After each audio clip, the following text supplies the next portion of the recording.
Assalamualaikum warahmatullahi wabarakatuh. Kembali lagi di channel Portal Dimensi dan tentunya masih bersama saya Kang Selamat di sini. Kali ini Kang Selamat akan membawakan kisah yang berjudul Perjanjian Iblis Gwastonggo. Cerita ini ditulis oleh Hari Wijaya. Sebelum kita masuk ke ceritanya, buat kalian yang belum subscribe channel ini, tekan tombol subscribe-nya terlebih dahulu dan tekan tombol notifikasinya agar kalian tidak ketinggalan cerita terbaru dari Portal Dimensi. Gak usah berlama-lama lagi, langsung saja kita masuk ke ceritanya. Perjanjian Iblis Gwastonggo.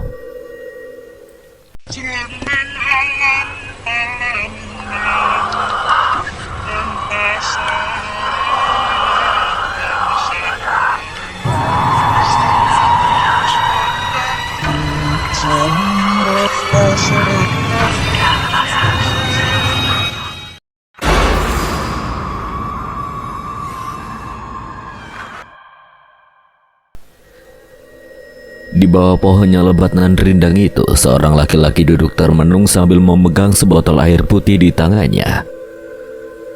Pandangannya tampak kosong menatap bayangan dirinya sendiri yang terpantul dari genangan air bekas hujan di ceruk jalanan. Rambutnya rapi tersisir ke belakang. Usianya baru menginjak 27 tahun. Laki-laki berkulit putih itu bernama Leo. Laki-laki malang yang hidupnya kurang beruntung. Anak tunggal yang sejak menginjak SMA sang ayah sudah meninggal dunia, dan beberapa tahun setelah hari kelulusannya, ibunya menyusul, membuatnya tidak memiliki siapa-siapa lagi. Hidup dalam kesepian dan harus bertahan mencukupi kebutuhannya sendiri. Dahulu ia seorang pengusaha di bidang makanan, tapi semuanya harus lenyap saat seseorang membawa kabur uang miliknya, sedangkan masih banyak tuntutan yang harus ia penuhi. Karyawan-karyawannya perlu ia bayar, padahal kerugian di pihaknya juga amat besar. Sampai akhirnya di tengah situasi yang pelik itu, ia terpaksa meminjam uang ke bank yang justru membuat dirinya semakin kesusahan. Uangnya tidak cukup untuk menopang usaha yang memerlukan banyak biaya, sampai akhirnya semua usaha yang ia bangun bertahun-tahun harus gulung tikar. Tak ada modal untuk memulai dari awal, menjadikan dirinya menjadi seorang pengangguran. Padahal di saat itu ia juga sudah menikah dengan seorang perempuan idamannya, bahkan mereka sudah memiliki seorang anak berusia 2 tahun. Keadaan semakin buruk dan memburuk, sudah jatuh tertimpa tangga. Di tengah kesulitannya mencari pekerjaan baru, para penagih hutang mulai mendatanginya. Ia mulai pontang-panting. Semua temannya tidak ada yang membantu. Tiap kali Leo datang dan meminta bantuan, mereka selalu bilang sibuk dan tidak ada waktu. Leo benar-benar ditinggal sendirian oleh teman-temannya. Tidak ada yang peduli saat ia sedang terpuruk. Ia makin stres ketika tekanan datang dari sana-sini. Sang mertua terus menekan sang istri untuk segera meninggalkan Leo. Hingga puncaknya pertengkaran hebat Leo dengan sang istri pun terjadi. Semua itu tidak lain adalah ulah sang mertua yang menjadi provokator. Sejak saat itu istrinya memilih meninggalkan Leo. Anaknya yang masih balita dibawa oleh sang istri. Leo ditinggal oleh semua orang, tidak ada yang memperdulikannya. Setelah resmi bercerai dengan sang istri, Leo semakin menderita. Ia juga jauh dari anaknya, seorang diri di dalam rumah yang kecil. Para penagih hutang silih berganti datang ke rumahnya, mengetuk pintunya dan memanggil namanya dengan suara lantang. Padahal untuk makan sehari-hari saja Leo sudah pas-pasan. Di tengah keputusasaan itu datang semua ide gila di pikirannya. Seorang teman memberikannya saran. Sebuah tempat yang disebut dengan Gwastonggo menarik perhatiannya, hingga akhirnya Leo memilih meninggalkan rumah, menghilang ke tempat yang dimaksud oleh temannya tersebut. Singkat cerita, sudah 3 hari Leo menghilang. Ia meninggalkan rumahnya dan pergi ke tempat yang sangat jauh dari perkotaan, sebuah pedesaan di kaki gunung. Ia tinggal di sebuah rumah anyaman bambu sederhana. Hampir tidak mungkin para penagih hutang datang ke sini. Keberadaannya sulit ditemukan. Malam itu dirinya masih duduk merenung di bawah pohon besar, di atas sebuah akar besar yang berlumut, berhadapan dengan sebuah jalan tanah yang mengarah ke pemukiman penduduk. Sesekali warga desa yang membawa rumput dan kayu bakar lewat menyapa Leo. Cahaya lampu minyaknya sekilas menyinari wajah Leo yang terbenam dalam gelapnya malam. Saling bertukar senyum seperti warga desa pada umumnya. Dari seberang jalan sebuah rumah anyaman bambu berdiri. Di luar Leo bisa melihat remang-remang lampu minyak yang berwarna orange. Dari dalam rumah sederhana itu seorang pria tua keluar. Kemudian ia berjalan mendekat ke arah Leo. Pria tua itu berpakaian serba hitam dengan rambut dan janggut yang sudah putih beruban. Usianya sekitar 60 tahun ke atas, tapi tubuhnya masih tegap dan gagah. Orang-orang desa akrab memanggilnya dengan nama Ki Danang. Kita berangkat nanti sebelum jam 12 malam. Siap, Ki. Ki Danang lalu duduk di samping pemuda itu. Dari dalam saku bajunya ia mengeluarkan sebatang rokok. Ia menyalakan rokok itu sehingga baranya tampak menyala di tengah kegelapan. Di sekitar mereka semak belukar dan rumput berdiri setinggi pinggang. Asap tipis mulai mengepul dan menari-nari di udara. Mereka berdua sempat tidak bersuara selama beberapa saat. Hanya suara jangkrik dan cicak yang sesekali terdengar menemani mereka yang diterpa sinar rembulan.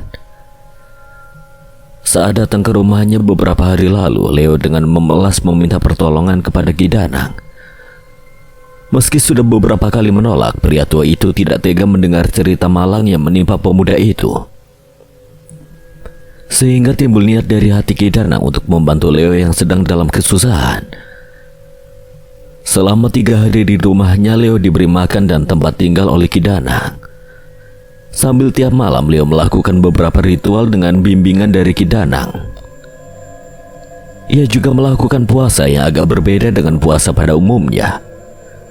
Tak ada sahur dan ia hanya diperbolehkan buka puasa dengan sepotong singkong rebus dan segelas air. Leo tidak boleh makan lebih dari itu selama ritual ia jalankan.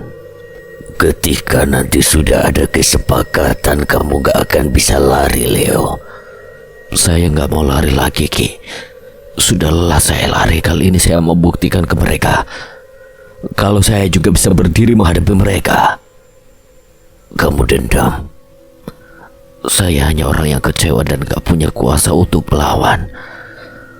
Saya hanya ingin tunjukkan pada mereka kalau saya juga bisa. Bagus, bagus kalau kau sudah mantap. Tak terasa waktu berjalan begitu cepat.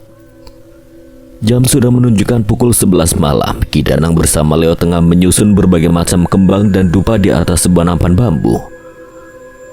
Temaram sinar lampu minyak menerangi mereka. Tak hanya kembang, ada juga telur, buah-buahan dari air kelapa yang disiapkan.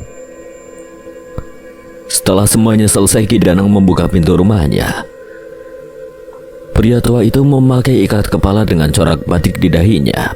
Tak lama kemudian Leo keluar dengan memakai pakaian serba hitam yang persis seperti Ki Danang pakai. Tangannya membawa sesaji yang sudah disiapkan. Mereka mulai melangkah meninggalkan rumah. Di bagian depan Ki Danang memimpin perjalanan sambil membawa lampu minyak. Di belakangnya Leo berjalan mengikuti sambil membawa nampan berisi sesaji. Suasana sudah amat sepi saat itu. Desa sudah terlelap dalam pekatnya malam. Warga sudah tidak ada yang di luar rumah, masing-masing berdiam di dalam rumahnya. Sedangkan mereka berdua menerobos gelapnya malam dan masuk ke dalam hutan belantara yang lebat. Pohon-pohon besar berdiri di sekitar mereka. Suara jangkrik terus terdengar. Mereka melewati sebuah jalan setapak yang menjadi satu-satunya jalan masuk ke dalam hutan menuju ke tempat yang menjadi tujuannya. Kiri dan kanannya begitu gelap sehingga mereka hanya bisa menatap ke depan dan di mana cahaya lampu minyak menuntun mereka.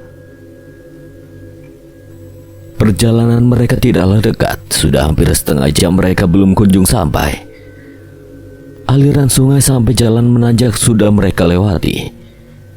Hawa dingin pun kian terasa menusuk tulang, tapi tidak ada waktu bagi mereka untuk beristirahat.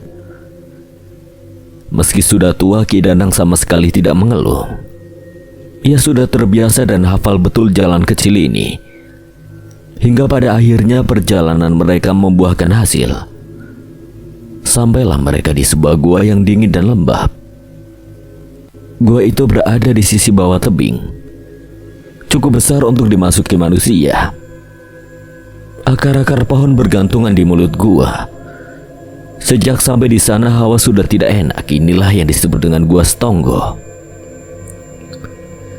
Setelah perjalanan yang cukup jauh, mereka beristirahat beberapa menit di depan Gua Stonggo. Ki Danang menatap ke arah gua, memperhatikan sekitar yang gelap. Sementara binatang malam mulai bersuara dari balik semak belukar dan pepohonan yang lebat. Leo, sini kamu. Leo lalu menurut dan mendekati pria tua itu sambil tetap memegang nampan sesaji di tangannya. Di depan gua itu Ki Danang melakukan sesuatu kepada Leo sambil berdiri memegang dupa. Leo memejamkan mata menghadap ke gua. Tangan Ki Danang mulai bergerak. Tangan kanannya menyentuh kening Leo, sedangkan tangan kirinya bergerak-gerak ke udara, seakan sedang mengumpulkan suatu energi dari tempat tersebut. Sambil melakukan gerakan ritual itu, mulutnya komat kamit membaca mantra. Yang tidak ada menjadi ada, yang tidak bisa menjadi bisa, yang tak terlihat jadi terlihat.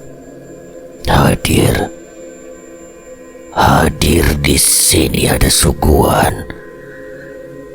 Setelah beberapa detik melakukan gerakan-gerakan itu, Ki Danang melepas tangan kanannya dari kening Leo dan mengusap wajah Leo dengan tangan kirinya. Setelahnya Leo dipersilahkan untuk membuka matanya. Setelah membuka mata, pandangan Leo berbeda dari sebelumnya. Suasana goa dan hutan yang semula gelap kini berubah menjadi terang. Seakan ada cahaya yang menerangi sekitarnya, hingga sudut-sudut gelap seperti semak dan dahan-dahan pohon yang semula gelap dan tak terlihat, kini bisa dengan jelas ia lihat. Entah bagaimana caranya, seakan ada cahaya yang masuk ke dalam matanya dan menerangi pandangannya. Kenapa jadi terang begini? Sana masuk. Masuk? Saya masuk ke goa? Saya masuk sendiri? Ya, sekarang kamu masuk ke dalam. Terus berjalan sampai jauh ke dalam. Sepanjang perjalanan kamu akan melihat berbagai hal. Apapun yang kamu lihat dan dengar, jangan berhenti. Terus fokus ke dalam. Kamu boleh berhenti ketika kamu sudah menemukan sebuah batu yang menyerupai meja. Ada banyak bekas sesaji di sana. Awalnya Leo takut, ia sempat menelan ludah. Tapi ia kembali ingat akan tujuannya datang ke sini. Ia ingat bagaimana orang-orang memperlakukannya, bagaimana orang-orang meninggalkannya, dan bagaimana sang istri mencampakkannya di tengah kesusahan. Sehingga rasa takut itu tidak terasa lagi. Ki Danang lalu menyalakan dupa yang ada di dalam nampan sesaji tadi. Asap dan wanginya mulai tercium. Ia mempersilahkan Leo untuk masuk, sementara dirinya berdiam di luar menunggu semuanya selesai. Semua perjanjian yang kamu buat di dalam bukanlah urusan saya. Kakinya mulai melangkah masuk. Leo mulai masuk ke dalam gua yang gelap itu, tanpa membawa lampu ataupun penerangan lainnya. Meski berada di tengah kegelapan, matanya bisa dengan jelas melihat sekitar, hasil dari ritual yang sempat dilakukan oleh Ki Danang barusan. Bebatuan gua yang kasar dan tanahnya yang keras mulai menyapa Leo. Langkahnya terus masuk ke dalam. Gua yang lembab itu penuh dengan lumut di bagian dindingnya dan genangan air di sepanjang jalan masuk. Hawa dingin semakin terasa, matanya terus menatap ke depan. Sesekali ia berjumpa dengan kelelawar yang berterbangan keluar. Mau apa? Sebuah suara tiba-tiba terdengar berbisik di telinganya, sontak ia terkejut dan merinding. Akan tetapi Leo ingat dengan yang Ki Danang katakan, ia tidak boleh berhenti berjalan sebelum menemukan batu meja yang dimaksud itu. Ia mengatur nafasnya dan mencoba mengendalikan dirinya dari rasa takut. Ada perlu apa kamu? Cari apa kesini? Bisikan-bisikan itu terus terdengar, semakin ia abaikan justru semakin menjadi-jadi. Bisikan itu semakin ramai seolah ada banyak mulut yang berbicara di sekitar kepalanya. Tapi Leo tidak bisa melihat sosok yang berbicara itu. Ia mulai berkeringat, tapi ia masih tetap teguh dengan niatnya datang ke tempat ini. Tak hanya bisikan, gangguan yang ia alami semakin parah selama ia berjalan. Mulai ada kontak fisik, sesekali terasa ada yang membelah lehernya, menyentuh kakinya dan meniup wajahnya. Tapi sekali lagi tidak ada orang selain dirinya di dalam gua itu. Sekilas terdengar suara tertawa dari belakangnya. Nada tawanya seolah menertawakan dan mengejek Leo. Sampai puncaknya Leo mulai peka dengan keadaan sekitarnya. Ia merasakan banyak orang yang sedang mengelilinginya hingga akhirnya mata Leo menangkap beberapa makhluk yang berdiri di dalam gua. Ada banyak makhluk halus yang dibungkus kain kafan. Siluman dan jin-jin yang berdiri di sisi kiri dan kanan gua. Semuanya menatap ke arah Leo. Bentuk mereka sangat mengerikan dan beragam. Sesosok pocong berdiri sambil menunjukkan wajahnya yang hitam gosong. Tapi bola matanya yang hampir keluar mengikuti setiap gerak-gerik Leo. Ada pula beberapa siluman aneh dengan mata besar dan lidah yang menjulur keluar. Mas, ngapain? Mau ngelamar aku ya? Mau nikahin aku? Tanya seorang wanita cantik dan seksi yang tiba-tiba muncul di tengah gua dengan pakaian ketat yang tubuhnya dan bibirnya merah menggoda. Tapi Leo tetap teguh mengabaikan wanita itu meski terus mencoba mendapatkan perhatiannya. Selain tempat pesugihan, Gua Setonggo juga sering digunakan untuk pernikahan antara manusia dan jin. Nafas Leo sudah tidak teratur lagi. Tubuhnya gemetar melihat sosok-sosok mengerikan yang ada di dalam gua tersebut. Tapi ia harus menahannya. Ia teguhkan niatnya untuk sampai di titik yang dimaksud oleh Ki Danang. Hingga langkahnya terhenti saat kakinya menabrak sebuah batu datar berbentuk meja. Inilah yang ia cari. Usahanya membuahkan hasil setelah lebih dari 10 menit berjalan memasuki gua dengan berbagai gangguan yang ia alami. Akhirnya ia sampai di posisi yang menjadi tujuannya. Leo lalu menaruh nampan sesaji di atas batu tersebut. Ia melihat sekitar, sosok-sosok menyeramkan itu masih berdiri di belakangnya sambil menatap Leo. Tapi sekali lagi ia tidak peduli. Ia hanya fokus dengan apa yang sudah diajarkan oleh Ki Danang selama 3 hari ini. Dan di malam ini ia akan membuktikan semuanya. Leo duduk bersila di depan batu itu, memejamkan mata dan mulai membaca mantra-mantra yang sudah ia hafalkan. Sementara dupa terus menyala di tengah kegelapan gua, ia mencoba untuk fokus. Percuma, kamu tidak akan bisa. Pulang saja. Sia-sia, tidak ada gunanya. Kamu tidak akan mendapat apa-apa di sini. Bisikan dan gangguan terus terdengar, tapi Leo tetap diam di sana, tidak memperdulikan semua gangguan yang datang kepadanya. Sambil terus menutup matanya, ia tarik nafas dalam-dalam lalu mengeluarkannya dengan lepas. Beberapa kali ia ulangi seperti itu sambil terus komat kamit membacakan mantranya. Mau apa kamu datang ke sini? Tiba-tiba sebuah suara terdengar dari arah depan. Suara itu terdengar begitu berat dan serak, lumayan keras hingga menggema di seluruh gua.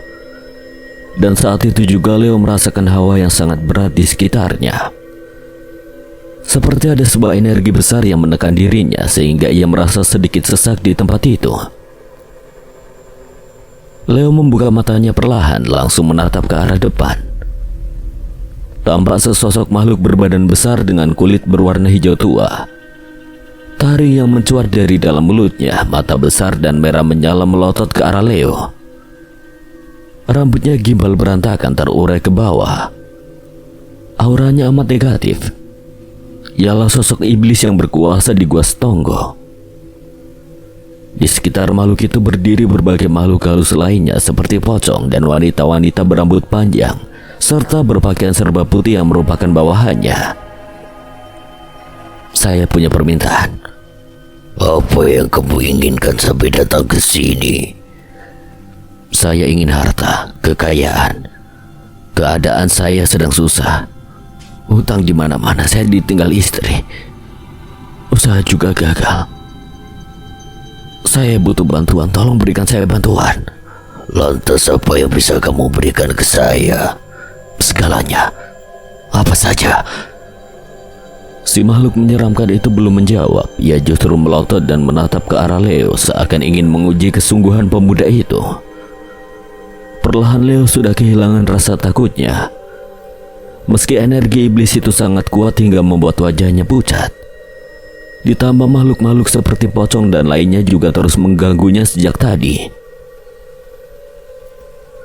Beberapa saat kemudian iblis itu melempar sebuah golok ke arah Leo. Besi pipi itu menghantam tanah batu gua dengan begitu keras hingga membuat suara yang begitu nyaring. Hampir saja Leo terkena lemparan benda tajam tersebut. Beruntung ia sempat menghindar.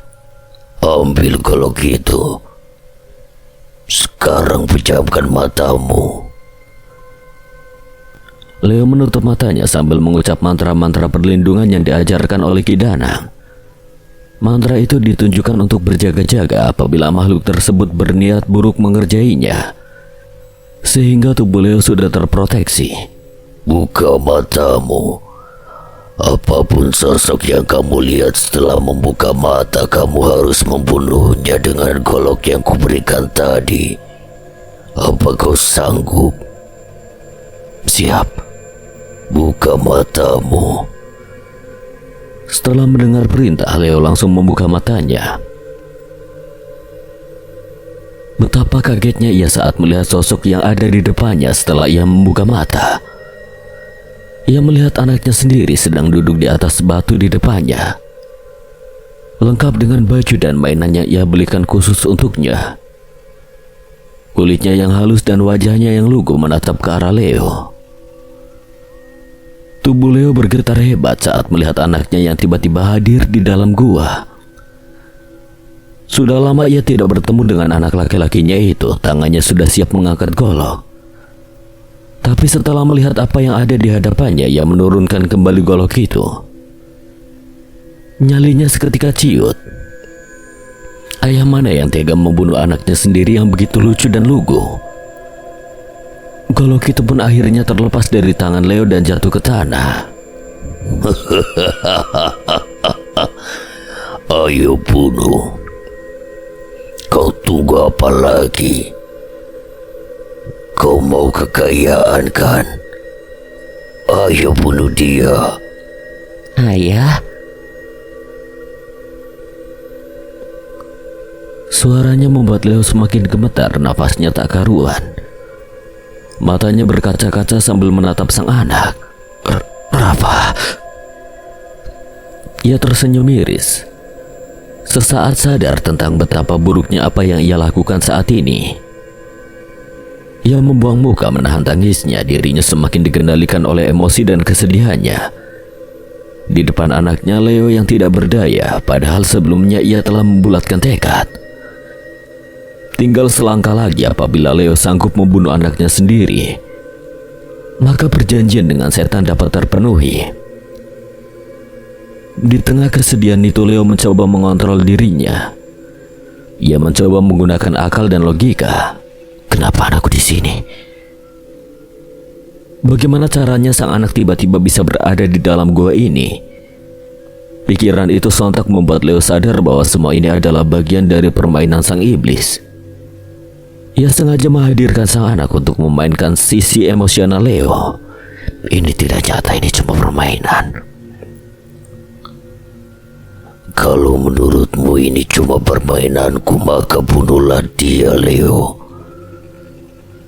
Saat itu juga ia ambil kembali golok yang terjatuh di tanah. Ia tatap anaknya itu, berusaha yakin dalam hati bahwa itu bukan anaknya. Ia menarik nafas panjang, matanya melotot ke arah sang anak. Ia berteriak lalu menebas leher anaknya dengan menggunakan golok yang ia pegang. Darah segar pun muncrat saat golok tajam itu menebas leher anaknya. Luka robek menganga tercipta, memutus pembuluh darah dan tenggorokan anaknya seperti kambing yang disembelih. Bahkan kepala anak malang itu hampir putus. Anaknya lalu terkulai lemas dan jatuh ke tanah dengan bersimbah darah. Setelah Leo menebasnya, anak itu pun berubah menjadi asap dan perlahan menghilang dari pandangan. Benar saja, semua ini hanyalah ujian dari sang setan kepada Leo. Pemuda itu pun lega, dirinya yang lemas lalu jatuh terduduk ke tanah sambil menghela nafas. Tangannya menyentuh tanah. Ingin rasanya ia segera menyelesaikan semua ini. Iblis itu pun puas melihat Leo yang sangat tunduk dengan perintahnya. Hei anak manusia, ingatlah bahwa aku akan memberikanmu harta dan kekayaan. Kemudian kau akan memberikanku segala yang aku inginkan darimu. Baiklah. Setelah Leo tegas mengatakan itu, tiba-tiba sebuah telur yang ada di dalam sesaji yang dibawanya pecah dengan sendirinya. Pecahannya telur itu menggambarkan perjanjian antara Leo dengan sang iblis yang sudah mencapai kata sepakat. Sejak saat itu Leo tidak akan bisa lepas dari perjanjian yang telah dibuatnya. Sekarang pulanglah ke rumahmu. Bawa dan simpan baik-baik golok itu. Kekayaan sudah menunggumu. Terima kasih. Terima kasih. Leo sangat senang dengan tujuan yang telah tercapai sampai ia membungkuk ke arah iblis yang merupakan penguasa gua Setonggo itu. Setelah semuanya selesai, Leo buru-buru berjalan keluar dari gua sambil tetap membawa golok itu di tangannya. Selama perjalanan keluar tidak ada lagi gangguan dari para penunggu gua. Ia keluar sebagai pemenang. Anehnya perjalanan menuju keluar gua hanya berlangsung selama 1 menit. Padahal ketika masuk ia sampai 10 menit untuk mencapai posisi yang dituju. Leo kaget saat sampai di luar gua.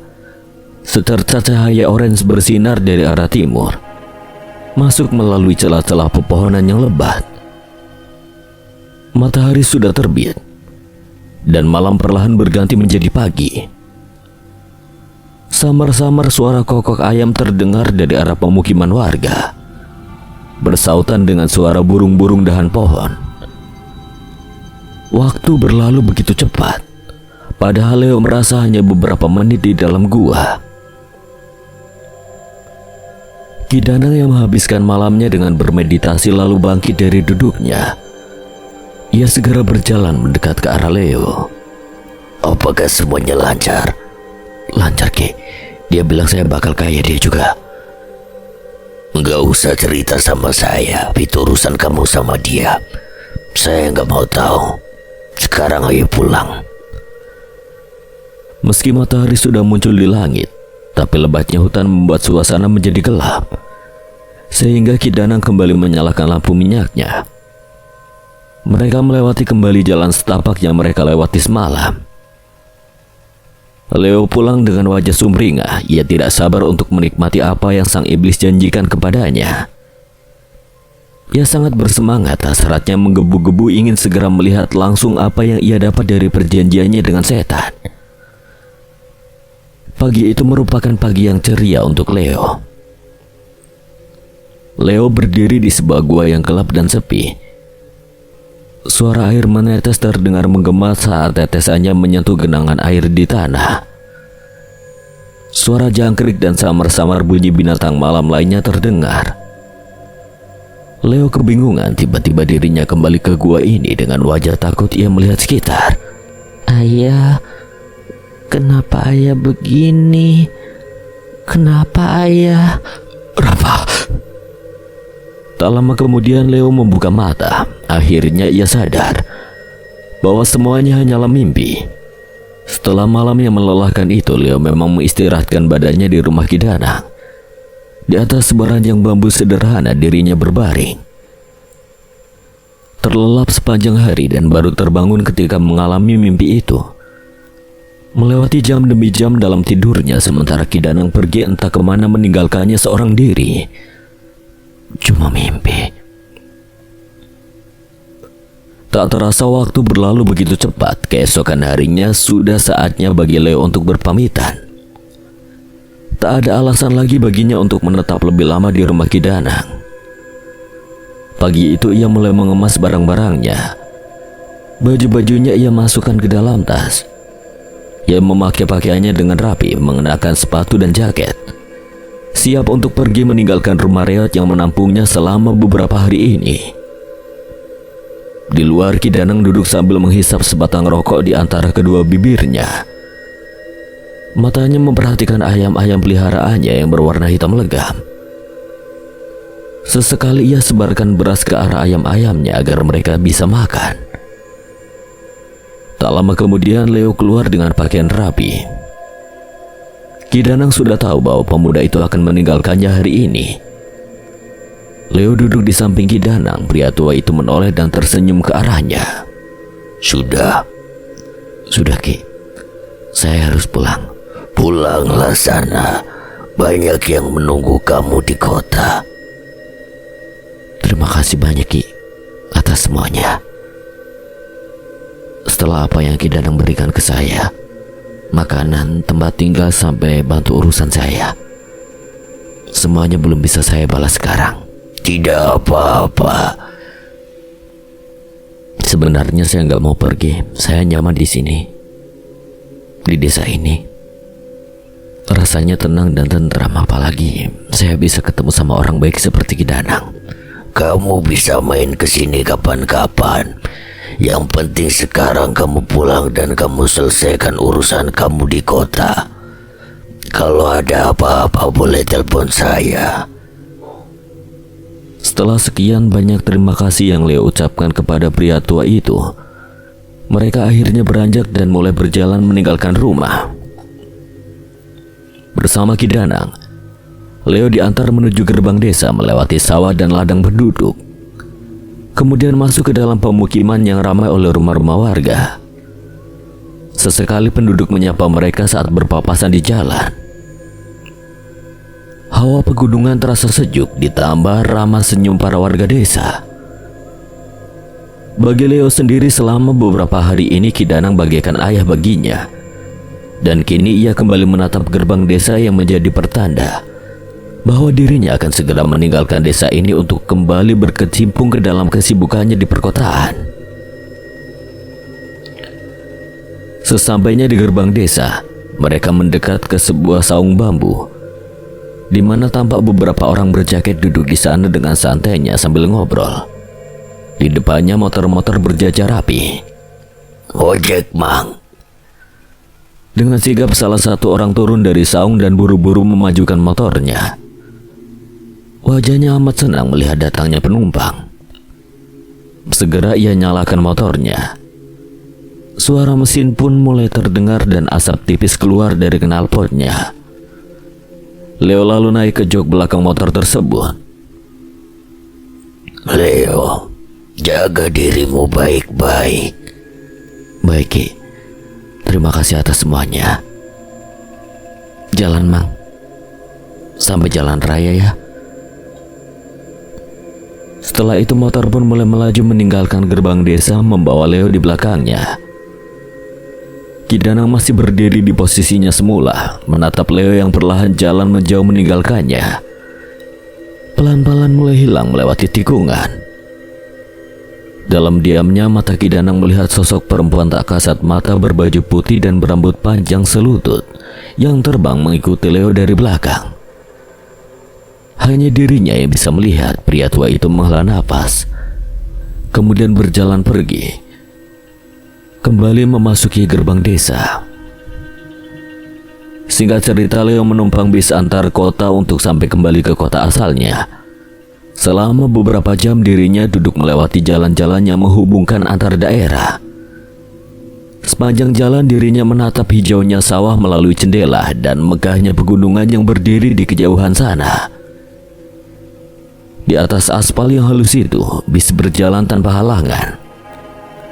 Angin sepoi-sepoi masuk dari jendela yang terbuka. Pelan-pelan Leo terlelap, tidur bersandar di kursi bis yang nyaman, membiarkan bis itu membawanya ke tempat tujuan. Tak terasa waktu berlalu begitu cepat. Setelah sampai di terminal tujuan, Leo naik kendaraan umum untuk sampai ke rumahnya. Beberapa menit dalam perjalanan, akhirnya ia tiba dan melihat rumahnya penuh debu yang tak terurus. Sedangkan di sampingnya rumah tetangga berdiri megah dengan mobil-mobil dan halamannya yang hijau. Leo mulai melangkah mendekat ke rumahnya, melewati halaman depan yang kotor dan penuh dedaunan kering, sehingga menimbulkan bunyi ketika menginjaknya. Ia menatap garasi mobil yang hampir semua isinya sudah ia jual. Rumah ini merupakan rumah minimalis di salah satu perumahan di kota, dengan 2 lantai dan 3 buah kamar tidur yang Leo beli sekitar 4 tahun lalu. Kaki Leo menginjak lantai rumah, matanya tertuju ke arah meja kecil yang ada di pelataran. Terdapat berbagai kertas di atas meja itu. Satu persatu kertas itu ia ambil. Ia pun sadar bahwa kertas itu berasal dari para penagih hutang yang datang selama dirinya pergi meninggalkan rumah. Kertas bertuliskan ancaman dan peringatan untuknya. Dengan kesal, Leo merobek-robek kertas itu dan melemparkannya ke sembarang arah. Anjing! Ia menendang meja. Anehnya, meja yang ia tendang itu seketika langsung roboh. Meja yang terbuat dari kayu berkualitas tinggi seketika patah. Bahkan Leo pun sampai kaget. Tangan Leo lalu memegang gagang pintu yang penuh debu. Ia lalu membuka pintu tersebut. Kakinya mulai melangkah ke dalam rumah yang sudah berantakan. Begitu sepi karena sang istri mendapatkan hak asuh anaknya. Ia lempar tasnya ke atas sofa. Buru-buru dirinya mendekat ke sebuah kulkas. Sayangnya ketika kulkas itu dibuka, tidak ada apa-apa di dalam sana. Bahkan air mineral pun tidak ada. Leo lalu menutup kembali kulkas itu dengan membantingnya. Suara dering handphone tiba-tiba terdengar dari arah kamarnya. Ia buru-buru berlari ke dalam kamar. Sudah berhari-hari handphone itu ia tinggal di dalam kamar. Ia buka laci dan segera menyalakan layarnya. Deretan pesan masuk dan panggilan tak terjawab memenuhi layarnya.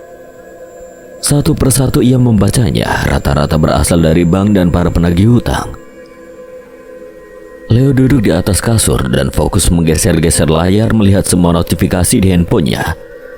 Sampai akhirnya terdapat sebuah pesan yang membuat Leo begitu tercengang. Sebuah pesan dari kerabatnya yang berbunyi, "Leo, anakmu meninggal." Leo begitu terkejut dengan kabar mendadak itu. Ia semula tak percaya. Ia berharap pesan itu salah kirim. Layar handphone terus ia usap-usap ke bawah, melihat berbagai notifikasi yang masuk, tapi ia pun sadar yang memberinya kabar adalah salah satu kerabat yang ia percaya. Leo berjalan cepat keluar kamar. Dirinya tidak tenang. Wajahnya cemas dan nafasnya tak teratur. Jari-jarinya yang gemetar terus bergantian menyentuh layar handphone. Sampai akhirnya ia menyandarkan dirinya di sofa yang penuh debu dan sarang laba-laba. Ia coba menelpon salah satu kerabat yang bisa ia percaya. 1 menit handphone itu ia tempelkan di telinga, belum ada jawaban. Dengan harap-harap cemas, ia menunggu seseorang mengangkat teleponnya. Siapa saja sehingga ia bisa tahu apa yang sebenarnya terjadi. Di tengah kegelisahannya, seseorang mengangkat teleponnya. Terdengar suara dari seberang sana. "Halo Nanda." "Leo." "Nan, kenapa Ravanan?" Laki-laki bernama Nanda itu tidak menjawab. Dirinya diam beberapa detik setelah Leo bertanya, "Dari mana aja lo?" "Anakmu meninggal." "Rafa meninggal?" "Jangan bercanda kamu, jangan main-main. Lo selama ini kemana aja? Gue di sini sama teman-teman sibuk urus pemakaman anak lo. Sedangkan lo entah berada di mana, dan sekarang gue kasih tahu lo kenyataan. Lo justru bilang gue bercanda. Lo yang kayaknya bercanda deh." Leo tidak bisa bicara lagi. Ia yakin sebelum pergi meninggalkan kota, sang anak masih dalam keadaan sehat walafiat. Selama ini ia berikan yang terbaik untuk anaknya, vitamin dan makanan bergizi, hanya agar sang anak bisa tumbuh dengan sehat. Tak sedikit pun ia menyangka kalau anak semata wayangnya harus meninggal mendadak. Dalam diam tiba-tiba suara Nanda membuatnya tersadar. Sekarang lu mau gimana? Lu lihat pesan-pesan di telepon lu? Ya Nan, pesan-pesan gue isinya ucapan duka cita. Gue jemput lu sekarang juga, lu di rumah kan? Iya. Setelah itu Nanda mematikan teleponnya. Leo yang sudah lemas lalu melepas telepon dari telinganya. Lalu ia taruh handphonenya begitu saja di atas sofa. Ia tatap langit-langit, matanya kosong, wajahnya tanpa ekspresi. Tapi bulir-bulir air mata siap jatuh membasahi pipinya. Pikirannya mulai tak karuan. Selama ini sang anak memang diasuh oleh ibunya. Ia jarang sekali bertemu dengan anaknya karena sang mertua yang selalu mempersulit setiap kali ia mau bertemu. Kini tiba-tiba saja ia mendengar kabar yang memilukan. Rafa. Ia terus terbayang akan anaknya, memikirkan bagaimana anak kecil itu harus meregang nyawa tanpa sepengetahuannya. Ia menyesal telah meninggalkan kota dan menghilang tanpa kabar, sehingga dirinya tidak ada di samping sang anak ketika hendak meninggalkan dunia ini. Air matanya mulai menetes membasahi pipi. Suara tangisannya yang pilu terdengar mengisi ruangan yang sunyi itu. Leo kian terpuruk di tengah kesepian dan berbagai masalah hidup yang menimpanya. Setengah jam kemudian, sebuah mobil berwarna hitam berhenti tepat di rumah Leo. Kendaraan itu terparkir di pinggir jalanan komplek. Dari dalam mobil, Nanda keluar dengan setelan kemeja biru muda dan celana hitam. Ia berjalan mendekat ke arah rumah Leo. Pria berusia 25 tahun itu tampak serius sambil sesekali melihat jam di tangannya. Sosok perempuan tak dikenal memakai gaun putih berdiri di depan rumah Leo. Nanda mendekati lalu menyapanya. "Permisi, Mbak," ucap Nanda ketika berjalan melewatinya dengan wajah bingung. Kemudian ia melangkahkan kakinya ke pelataran rumah Leo. "Leo," panggilnya dari depan pintu, tapi tidak ada jawaban dari dalam. Ia menoleh ke arah perempuan tadi. "Mbak, ini ada orangnya gak ya?" tanya Nanda, tapi perempuan itu tidak menjawab dan tetap berdiri membelakanginya. Nanda mencoba buka pintu itu, ternyata tidak dikunci. Ia memutuskan untuk masuk ke dalam rumah yang penuh dengan debu itu. Begitu masuk ke dalam, matanya mendapati Leo sedang terduduk lemas di sofa dengan wajah sedih dan pipi yang telah basah dengan air mata.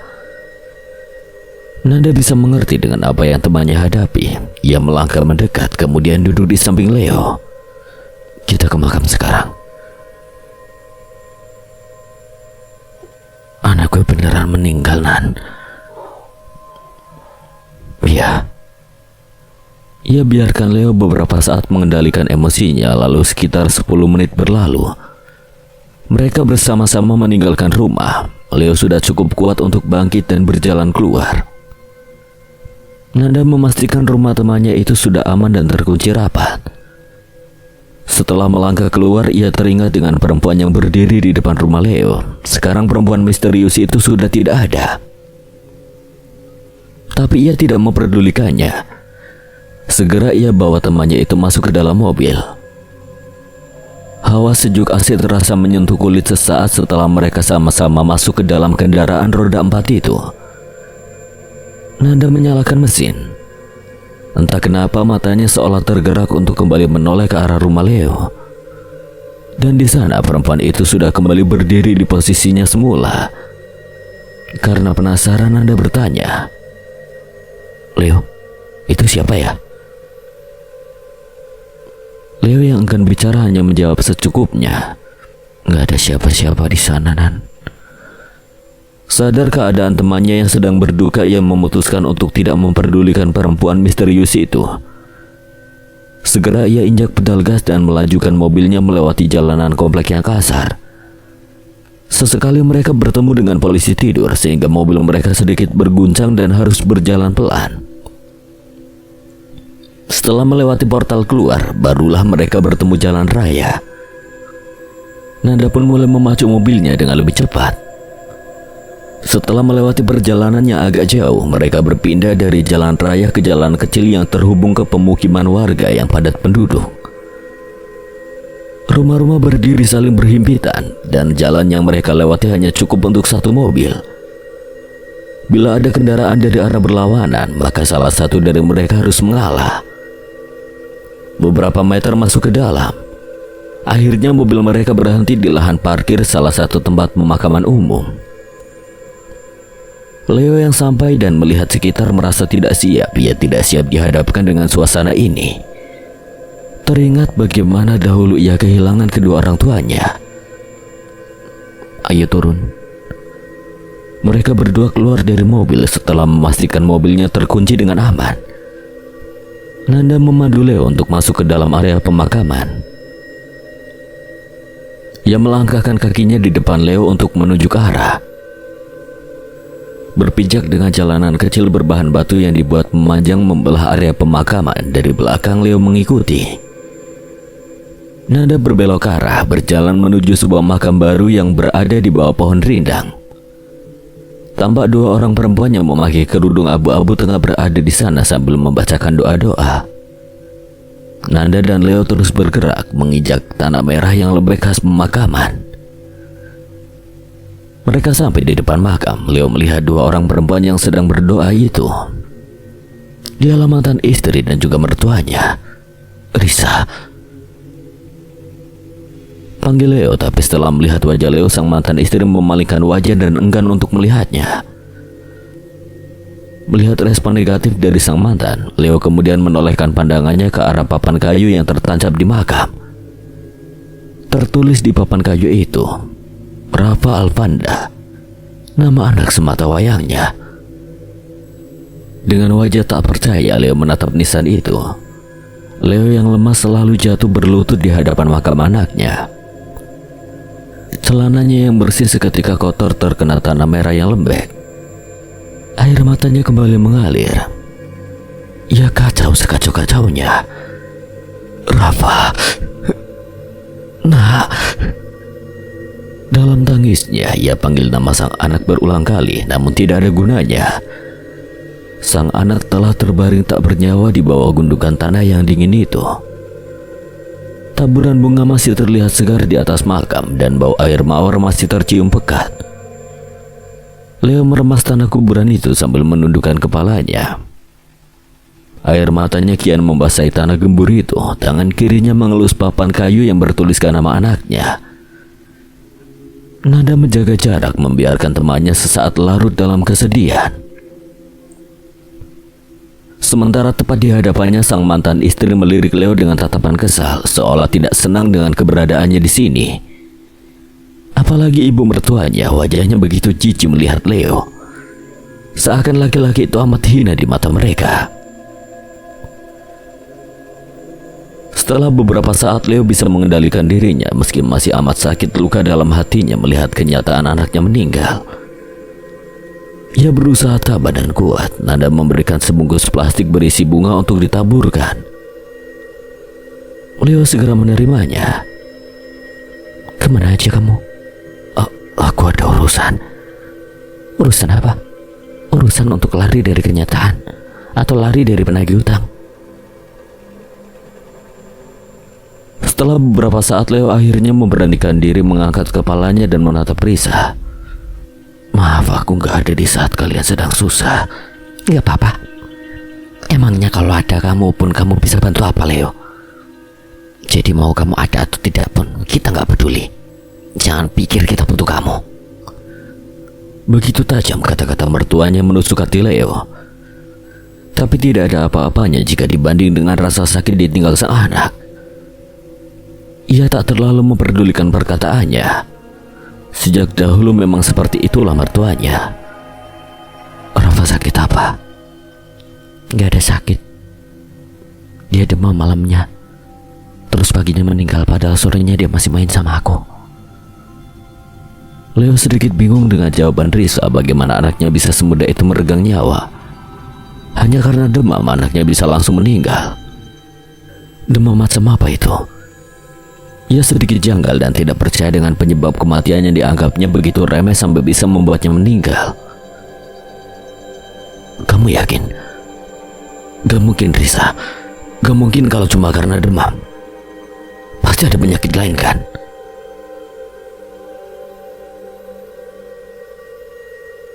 Harusnya kamu tahu dan peka sama keadaan Rafa. Dia mungkin sakit tapi kamu tidak tahu. Dokter bilang apa? Mendengar itu, Risa menjadi kesal. Ia tatap Leo dengan wajah marah. Terus kamu mau apa? Kamu mau bilang kalau aku gak pandai merawat anak? Kamu mau bilang kalau semuanya salah aku? Mau nyalahin aku? Aku gak bermaksud begitu. Coba lihat dirimu sendiri. Apa kamu sudah cukup baik jadi ayah buat Rafa? Gara-gara ambisi kamu sama karir dan bisnis, kita semua jadi menderita. Andai kamu lebih pikirin soal masa depan Rafa, gak mungkin semua ini terjadi. Kalau kamu gak mabuk bisnis, pasti sekarang Rafa lagi enak makan, minum susu dan vitamin tiap hari. Dia pasti sehat dan kita gak perlu pisah, Leo. Saya harap kamu lebih tahu diri lagi. Sekarang Rafa udah gak ada dan gak usah kamu ketemu kita lagi. Ucap sang mertuanya yang kemudian berjalan pergi meninggalkannya. Langkahnya sedikit terburu-buru mengejar anaknya yang sudah jauh di depan sana. Nanda yang sejak tadi hanya menonton lalu berjalan mendekat. Ia berlutut di samping temannya, tersenyum dan mengelus punggung Leo. Sabar ya.